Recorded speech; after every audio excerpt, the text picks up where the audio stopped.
स्वागत है एक बार पुनः आप सभी का हमारे YouTube चैनल जिसका नाम है आओ मिलकर पढ़ें। और मैं हूं मनीष। अभी तक हमने जाना है राष्ट्रपति की क्या योग्यताएं होनी चाहिए, कैसे राष्ट्रपति का चुनाव होता है, क्या क्या मतदान की प्रणालियां होती हैं। इन सब के बारे में हम जान चुके हैं। ये राष्ट्रपति से संबंधित हमारा दूसरा वीडियो है। इसमें हम जानेंगे राष्ट्रपति को उसके पद से कैसे हटाया जा सकता है, उसको क्या-क्या शक्तियाँ हैं, विधायी शक्तियाँ क्या हैं, कार्यपालिका संबंधी क्या शक्तियाँ हैं, शासन संबंधी, सैन्य संबंधी क्या-क्या शक्तियाँ हैं, इन सब का विस्तार से अध्ययन हम इस वीडियो में करने जा रहे हैं।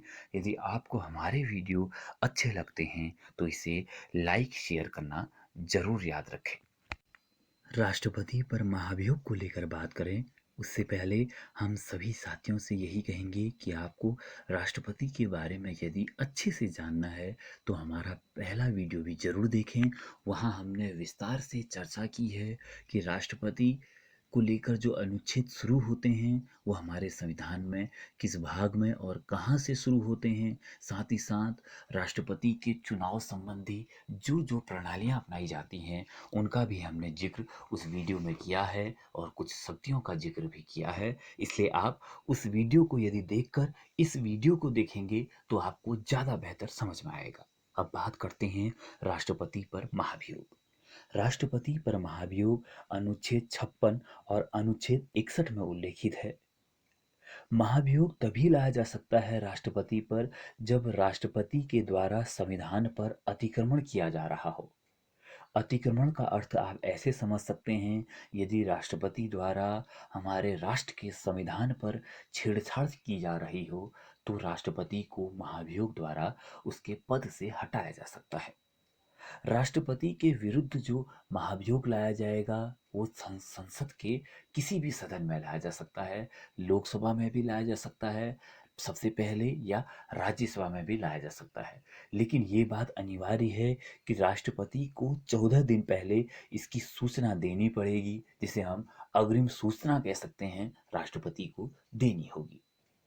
राष्ट्रपति सदन में जो प्रस्ताव लाया गया है या सदन में जो प्रस्तावना लाई गई है उसका अन्वेषण करने के लिए खुद भी संसद की कार्रवाई में भाग ले सकता है या अपना कोई प्रतिनिधि या वकील को भी भेज सकता है। जो ये प्रस्तावना लाई जाएगी उसका भी समर्थन संसद के 1/4 यानी 1/4 लोगों को बहुमत के द्वारा उस प्रस्ताव का समर्थन करना होगा। और जब प्रस्ताव आएगा, राष्ट्रपति भी उसका अन्वेषण या अपने किसी सदस्य के द्वारा उसका अन्वेषण जब कराएगा, उसके बाद दोनों सदनों के 2/3 लोगों का समर्थन प्राप्त होने पर, यानी संसद के जितने भी सदस्य हैं उनके 2/3 लोगों का जब मत मिलेगा इस महाभियोग को, तो वो पारित माना जाएगा और राष्ट्रपति को अपने पद से हटना पड़ेगा। ये भी याद रखिए, अमेरिका में भी यही प्रक्रिया अपनाई जाती है, लेकिन वहाँ की जो 2 सदन हैं, एक है सीनेट, एक होता है कांग्रेस। वहाँ केवल सीनेट में महाभियोग का विचारण किया जाता है, यानी महाभियोग का प्रस्ताव केवल कहाँ लाया जाता है? सीनेट में लाया जाता है, कांग्रेस में प्रस्ताव नहीं लाया जाता है। आज तक ना भारत में ना अमेरिका में कोई राष्ट्रपति महाभियोग के द्वारा हट पाया है, ये बात भी आपको ध्यान रखनी चाहिए।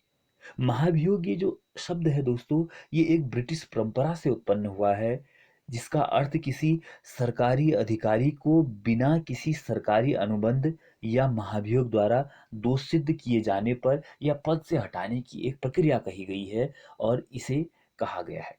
और ये भी याद रखिए, संसद के दोनों सदनों में, जो हमारे दोनों सदन है लोकसभा और राज्यसभा, दोनों सदनों में राष्ट्रपति के चुनाव में भाग नहीं लिया है वो महाभियोग में भाग ले सकते हैं। यानी जिन्हें राष्ट्रपति चुनता है, जो प्रत्यक्ष चुनकर नहीं आते, लोकसभा में 2 और राज्यसभा में कितने होते हैं, 12, वो इसमें भाग ले सकते हैं। आपको ये भी याद रखना चाहिए। राष्ट्रपति की जो कार्यकारी शक्तियाँ होती हैं उनके बारे में हम पिछले वीडियो में बात कर चुके हैं, जो अनुच्छेद 53 उसे प्रदान करता है, जिसमें हमने आपको बताया था महान्यायवादी राज्यपाल आदि आदि लोगों को राष्ट्रपति द्वारा चुना जाता है। इसके लिए आप पिछला वीडियो देख सकते हैं। अभी हम बात कर रहे हैं राष्ट्रपति की आपातकालीन शक्तियाँ। ये एक महत्वपूर्ण बिंदु है। भारतीय संविधान को जब बनाया गया तो हमने बताया था कि आपको भारत शासन अधिनियम 1935 से बहुत सारी चीज़ें ज्यों की त्यों रखी गई थी। उसी में लिखा गया था, जर्मनी के वाइमर संविधान से आपातकालीन शक्तियाँ ली गई थी। यानी आपातकालीन शक्तियाँ जो हैं हमारे राष्ट्र में, वो जर्मनी के वाइमर संविधान से ली गई हैं। अब बात करें कि किस प्रकार से आपातकालीन शक्तियां राष्ट्रपति को मिलती हैं, या राष्ट्रपति आपातकाल किन आधार पर या किन कारणों को लेकर लगा सकता है। राष्ट्रपति तीन प्रकार का आपातकाल लगा सकता है। एक है राष्ट्रीय आपातकाल, दूसरा है राज्य आपातकाल या राष्ट्रपति शासन जो राज्यों में लगता है, और तीसरा है वित्तीय आपातकाल। किसी भी आपातकालीन परिस्थिति से निपटने के लिए राष्ट्रपति को भारत के संविधान के द्वारा ये शक्तियां दी गई हैं। अब इन्हें विस्तार से जानते हैं। राष्ट्रीय आपातकाल, ये अनुच्छेद 352 में उल्लेखित है। इसमें कहा गया है, यदि भारत के किसी भूभाग या कोई बाह्य आक्रमण होने पर या ऐसा कोई खतरा पैदा हो, तो राष्ट्रपति अनुच्छेद 352 के तहत राष्ट्रीय आपातकाल की घोषणा कर सकता है। 44वां संविधान संशोधन किया गया। पहले भी हम कई बार जिक्र कर चुके हैं। 1978 में 44वां संविधान संशोधन किया गया, जिसके अंतर्गत आंतरिक अशांति और सशस्त्र विद्रोह शब्द भी जोड़ा गया। यानी जब हमारा संविधान बना तब तो इसमें केवल दो शब्दों का उल्लेख था। एक तो था भारतीय भूभाग पर युद्ध या बाह्य आक्रमण होने पर। अब जो है, अब चार शब्द हैं। एक है युद्ध, दूसरा बाहरी आक्रमण, तीसरा है आंतरिक अशांति, और चौथा है सशस्त्र विद्रोह। इनको जोड़ने पर या ये स्थितियां पैदा होने को लेकर राष्ट्रपति क्या लगा सकता है, राष्ट्रीय आपातकाल की घोषणा कर सकता है। अब बात करते हैं राष्ट्रपति की दूसरी पावर का या दूसरी आपातकालीन शक्ति का, जो है राज्य आपातकाल या राष्ट्रपति शासन। यहाँ समझिए 365 के तहत दो आधारों पर लगाया जा सकता है राष्ट्रपति शासन। एक है अनुच्छेद 356 में जो उल्लेखित है, वो है राज्यों के संवैधानिक तंत्र की विफलता के आधार पर राष्ट्रपति शासन लगाया जा सकता है। जबकि दूसरा अनुच्छेद एक और है, जिसे हम 365 कहते हैं। संघ द्वारा दिए गए निर्देशों को प्रभावी तौर पर लागू करने में यदि राज्य सरकार विफल हो, तो तब भी राष्ट्रपति शासन लगाया जा सकता है। ये जो 365 का हम उल्लेख कर रहे हैं, ये आपको ज़्यादातर किताबों में नहीं देखने को मिलेगा।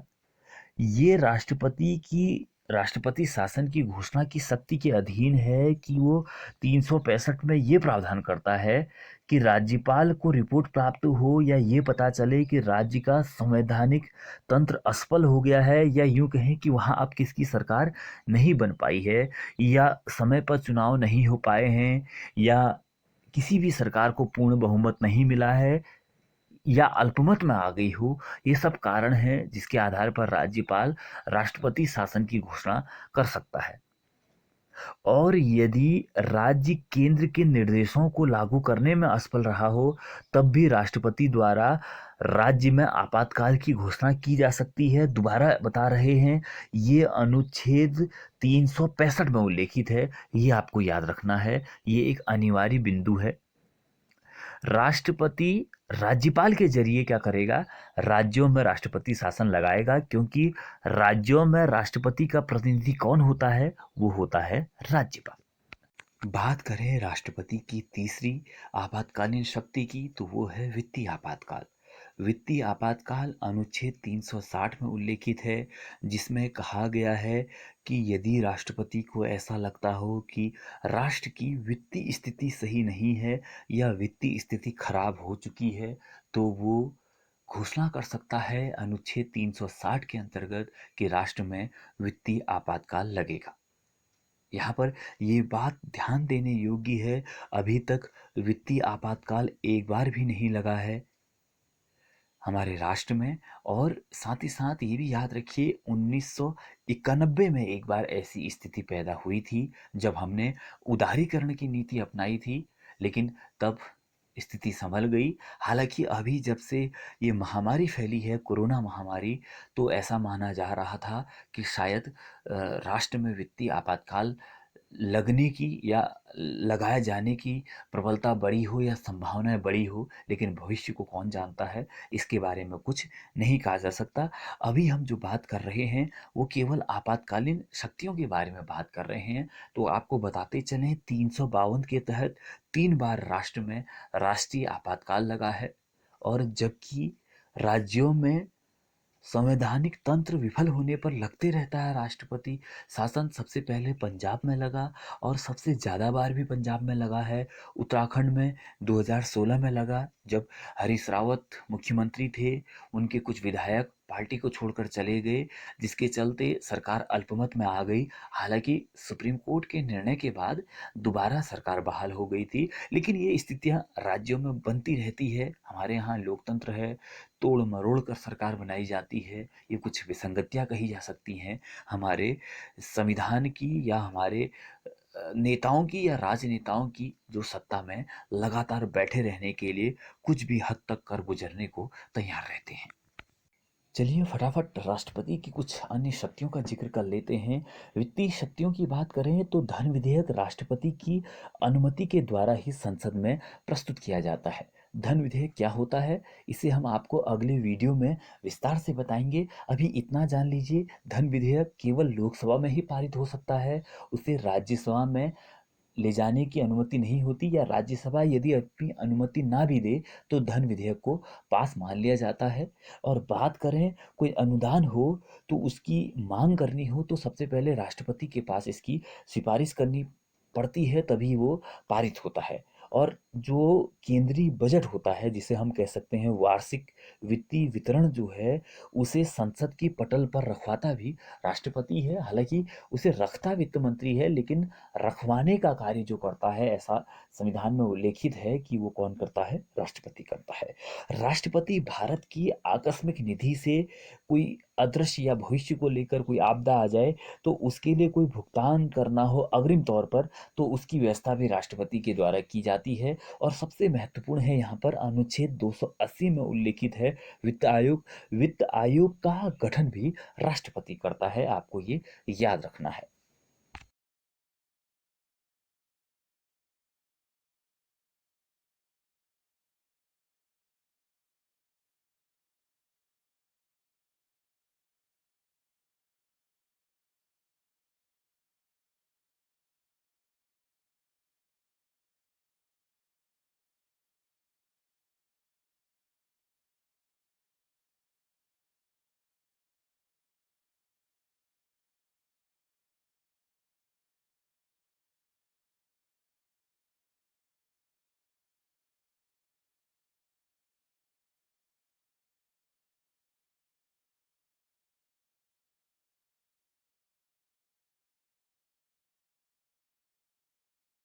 राजनीतिक शक्तियों का जिक्र करें तो आपको पता है कि जितने भी हमारे यहाँ संधियाँ समझौते होते हैं वो राष्ट्रपति के नाम पर ही होते हैं।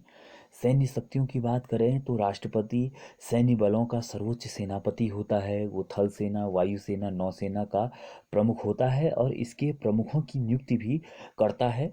और वो युद्ध के प्रारंभ और समाप्ति की घोषणा भी करता है। अब ये भी याद रखिए कि ये सब संसद में भी अनुमोदित करना होता है, तब जाकर होता है।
राष्ट्रपति की न्यायिक शक्तियों की बात करें, उससे पहले एक गलती पिछले वीडियो में हुई है, उसे हम स्पष्ट करना चाहते हैं। हमारे द्वारा वहाँ अनुच्छेद 123 में ये कहा गया है कि मुख्य न्यायाधीश राष्ट्रपति को सलाह देता है। राष्ट्रपति माने या ना माने, ये उसकी व्यक्तिगत निर्णय है। उसे अनुच्छेद 123 की जगह 143 पढ़ें तो सही रहेगा। 123 में ये बात का उल्लेख है कि मुख्य न्यायाधीश की सलाह पर अन्य न्यायाधीशों की नियुक्ति करता है राष्ट्रपति। वहाँ सलाह की बात का जिक्र कर दिया गया है, लेकिन वो अनुचित है। आप उसे सही कर लें। अनुच्छेद 143 में राष्ट्रपति उच्चतम न्यायालय से कानून या कोई राष्ट्रहित का मामला हो, उससे संबंधित सलाह प्राप्त कर सकता है। हालांकि ये उच्चतम न्यायालय पर निर्भर है, वो सलाह दे या ना दे, और राष्ट्रपति पर भी ये अपना विवेक है कि वो उस सलाह को माने या न माने। अनुच्छेद 123 में राष्ट्रपति उच्चतम न्यायालय के मुख्य न्यायाधीश तथा अन्य न्यायाधीशों की नियुक्ति करता है। अन्य न्यायाधीशों की नियुक्ति के लिए अनुच्छेद 123 के तहत वो उनसे सलाह लेता है। वहां पर ये कहना चाहिए था, थोड़ा बोलने में स्पष्टता नहीं है या गलत बोला गया है, उसे आप सही कर लें। सही जानकारी पहुंचना आप तक अनिवार्य है, हमारा तो यही लक्ष्य है। चलिए अब बात करते हैं एक और महत्वपूर्ण शक्ति की, जो राष्ट्रपति को अनुच्छेद 72 के अंतर्गत मिलती है। वो है क्षमादान करने की शक्ति। राष्ट्रपति किसी दोषी का जो कारावास दिया गया है या उसे जो दंड दिया गया है उसे कम कर सकता है। वो कितने प्रकार से कम कर सकता है? आपकी स्क्रीन में जिस प्रकार दिख रहा है, 5 प्रकार से वो इसका प्रयोग करता है। एक प्रकार का जो तरीका है वो है केवल क्षमा। इसमें दंड और बंदीकरण दोनों को हटा लिया जाता है। यदि राष्ट्रपति को लगता है तो वो उसका दंड और उसे जो कारागास में बंद किया गया है, कारावास में, उसे भी हटा सकता है। दंड और बंदीकरण दोनों को हटा लिया जाता है, यानी जो दोषी है उसके सभी दंडों को मुक्त कर दिया जाता है। दूसरा होता है प्रविलंबन। प्रविलंबन जो है ये ज्यादातर आप देखिएगा वो विशेष प्रकार के मृत्युदंड पर अस्थायी तौर पर रोक लगाई जाती है। मतलब इसका उद्देश्य जो है वो दोषी व्यक्ति को राष्ट्रपति से क्षमा याचना अथवा दंड के स्वरूप में परिवर्तन करने की याचना के लिए अतिरिक्त समय मांगा जाता है। जैसे आपने देखा होगा, जब ये दिल्ली का बलात्कार का केस है, जो उसके अपराधी थे, उन्होंने बार बार राष्ट्रपति के पास याचिका भेजी, क्षमा याचिका या दया याचिका। वो इसी के आधार पर कुछ समय तक छूट पाते रहे या कोशिश की, उन्होंने नहीं दी, वो बात अलग है। तो वो जो होता है वो प्रविलंबन के अंतर्गत ही होता है कि आप विशेष रूप से मृत्युदंड को लेकर अस्थायी तौर पर राष्ट्रपति रोक लगा सकता है, ताकि उसे एक बार पुनः देखा जा सके और दंड का जो रूप है, जो स्वरूप है, उसमें परिवर्तन किया जा सके। तीसरे प्रकार का जो है वो है परिहार। परिहार का अर्थ होता है दंड का जो नेचर है, जो प्रकृति है, उसको परिवर्तन किए बिना उसकी अवधि को कम कर देना। यानी किसी अपराधी को 2 वर्ष का कठोर कारावास मिला है, उसे 1 वर्ष के कठोर कारावास में बदल देना ही कहलाता है परिहार। जबकि एक लघुकरण होता है, जैसे कि नाम से ही स्पष्ट है, इसका अर्थ है दंड के स्वरूप को बदलकर कम कर देना। याद रखना, परिहार और लघुकरण में थोड़ा सा अंतर है। परिहार में दंड की प्रकृति को चेंज नहीं किया जाता है, जबकि लघुकरण में दंड की स्वरूप को, यानी कि इसके रूप को बदलकर कम किया जाता है। जैसे मृत्युदंड को कठोर कारावास में या फिर साधारण कारावास में बदल सकता है राष्ट्रपति। अब बात करते हैं अंतिम। अंतिम जो है वो है विराम। इसका अर्थ ये है कि किसी दोषी को मूल रूप से दिए गए दंड को किन्हीं विशेष परिस्थितियों में कम करना। जैसे माना वो विकलांग है या शारीरिक रूप से अपंग है, महिला गर्भावस्था में है, प्रेग्नेंट है, तो इस कारण से विराम दिया जा सकता है, या दोषी को मूल रूप से दंड को कम कर दिया जाता है जो उसे दंड दिया गया है। इस प्रकार हम इसे समझ सकते हैं। हालांकि ये बहुत विवादित भी रहा है, इस पे कई केस हुए हैं, लेकिन अभी हम उसका डिस्कशन नहीं करेंगे, क्योंकि वो अभी हमारे इस वक्त काम की चीज नहीं है। राष्ट्रपति की कुछ और शक्तियां जाने उससे पहले हमें लगता है कि इसके बारे में भी बात कर लेनी चाहिए कि राज्यपाल और राष्ट्रपति दोनों के पास समाधान करने की शक्ति होती है। अनुच्छेद 161 राज्यपाल को ये शक्ति देता है, और अभी हमने पढ़ा अनुच्छेद 72 राष्ट्रपति को। अब बात करें किसकी जो शक्ति है वो ज़्यादा इफ़ेक्टिव है या ज़्यादा पावरफुल है, या यूँ कहें ज़्यादा विस्तारित है, तो हम पाएंगे कि राष्ट्रपति को ये पावर ज़्यादा दी गई है, क्योंकि वो उस व्यक्ति की भी सज़ा माफ़ कर सकता है जिसका कोर्ट मार्शल हुआ हो, जबकि राज्यपाल को ये पावर नहीं दी है। और साथ ही साथ राष्ट्रपति सभी मामलों में, यहाँ तक कि मृत्यु दंड के मामले में भी व्यक्ति को क्षमा कर सकता है, जबकि राज्यपाल ऐसा नहीं कर सकता, वो सज़ा माफ़ नहीं कर सकता। हाँ, मृत्युदंड की सज़ा को कम कर सकता है। ये मुख्य अंतर है दोनों की शक्तियों में, ये आपको समझना चाहिए। चलिए अब बात करते हैं राष्ट्रपति की एक और महत्वपूर्ण जो शक्ति है उसके बारे में, वो है वीटो पावर। वीटो पावर को आप ऐसे समझ सकते हैं, हिंदी में तो इसे निषेधात्मक शक्ति कहते हैं। वीटो पावर जो होता है विधेयकों पर अनुमति देना या अनुमति देने से रोकना, ये कार्य राष्ट्रपति कर सकता है। किसी विधेयक को जो संसद के दोनों सदनों में पारित हो चुका हो, वो तब तक अधिनियम नहीं बनता जब तक राष्ट्रपति की अनुमति नहीं मिलती। प्रत्येक विधेयक जो दोनों सदनों द्वारा पारित किया गया है, राष्ट्रपति के पास प्रस्तुत किया जाता है। राष्ट्रपति तीन चीजें कर सकता है: या तो वो विधेयक को अनुमति दे दे, या विधेयक को मनाही कर दे, या मतलब विधेयक में अनुमति ना दे। तीसरा, वो विधेयक को सदनों द्वारा पुनर्विचार के लिए लौटा सकता है।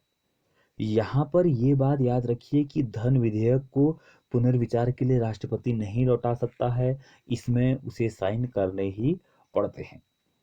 अब बात करते हैं कि राष्ट्रपति अपनी वीटो पावर, जो एक शक्ति है जिसे हम ऐसे समझ सकते हैं कि कोई ऐसे विधान को रोकने की शक्ति है जो भली भांति विचार नहीं किया गया हो, उसे रोकने की जो शक्ति है उसका प्रयोग किस प्रकार कर सकता है। तीन प्रकार की वीटो शक्ति है राष्ट्रपति के पास। एक है अत्यंतिक वीटो, और दूसरा है निलंबनकारी वीटो, जबकि तीसरा है पॉकेट वीटो। अब इसे विस्तार से जानते हैं।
पहले प्रकार की वीटो पावर की बात करें तो वो है अत्यंतिक वीटो।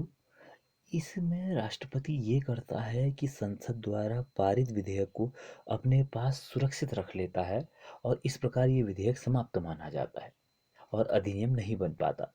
मतलब आप ये समझिए कि राष्ट्र दोनों सदनों में कोई विधेयक पास हुआ, राष्ट्रपति के पास भेजा गया, राष्ट्रपति ने उसे सुरक्षित रख लिया, उस पर कोई निर्णय नहीं दिया, तो वो विधेयक क्या माना जाता है?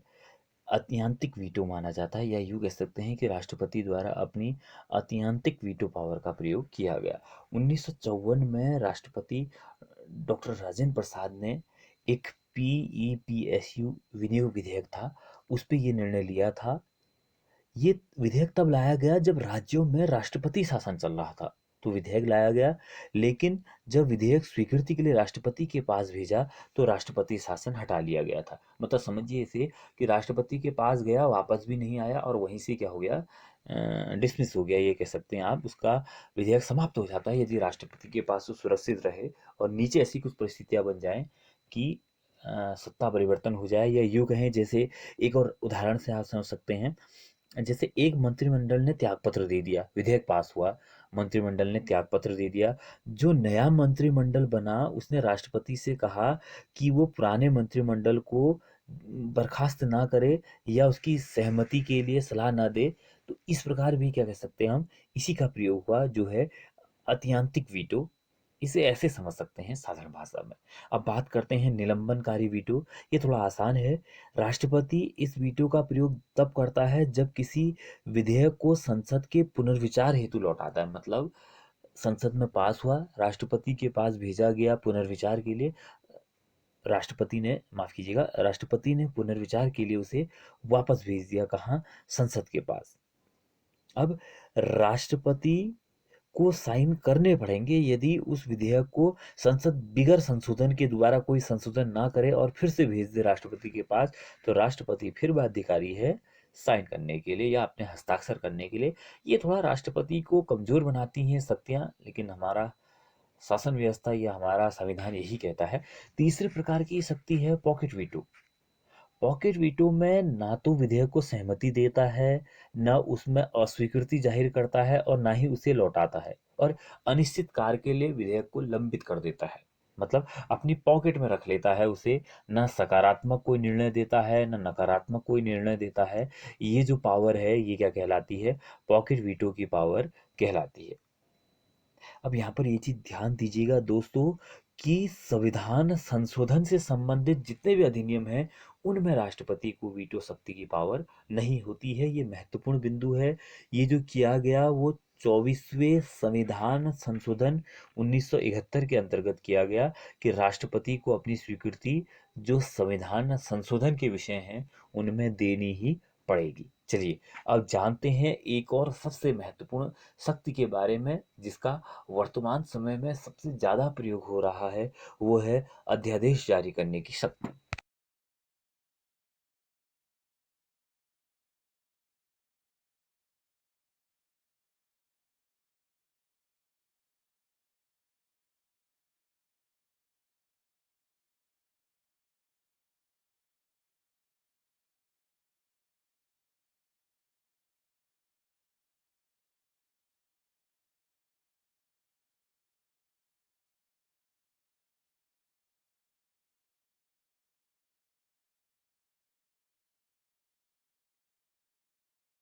राष्ट्रपति की मुख्य मुख्य शक्तियों को हमने भली भांति जान लिया है। अब बात करते हैं राष्ट्रपति की शक्तियों पर संवैधानिक सीमाएं क्या लगाई गई हैं। मतलब हमें पता है हमारे राष्ट्र का राष्ट्रपति एक रबड़ की मोहर के समान है, ये भी कहा जाता है। तो क्यों है उसे जानते हैं। अनुच्छेद 74 का जो पहला भाग है वो कहता है भारत का राष्ट्रपति अपनी कार्यपालिका शक्तियों का प्रयोग मंत्रिमंडल की सलाह पे करेगा। अनुच्छेद 75 का पहला भाग भी ये कहता है कि प्रधानमंत्री को छोड़कर अन्य कोई भी मंत्रिमंडल की नियुक्ति करनी हो तो राष्ट्रपति प्रधानमंत्री की सलाह पे करेगा। यदि वो ऐसा नहीं करता है, अपने मन से किसी को मंत्री बना देता है, तो ये प्रावधान का उल्लंघन होगा। दोस्तों 1976 से पहले ऐसे कोई प्रावधान नहीं था कि राष्ट्रपति को संवैधानिक प्रावधानों के तहत मंत्रिपरिषद की सलाह मानना अनिवार्य है, ऐसा नहीं था। लेकिन 1976 में जब 42वां संविधान संशोधन किया गया तो इसे जोड़ा गया कि राष्ट्रपति को ये सब चीज़ें माननी पड़ेंगी। हमें लगता है कि हमने राष्ट्रपति से संबंधित सभी अनुच्छेदों को भली प्रकार से पढ़ लिया है। आज का वीडियो यहीं पर समाप्त करते हैं। यदि आपको वीडियो अच्छे लगते हैं और आप शुरू से लेकर अंत तक देखते हैं तो हमारा ये भरोसा है कि आप ज़रूर लाइक और शेयर करेंगे। यूं ही हमारे साथ जुड़े रहिए। कुछ नए वीडियो के साथ हम जल्द हाजिर होंगे। तब तक आप स्वस्थ रहें, सुरक्षित रहें।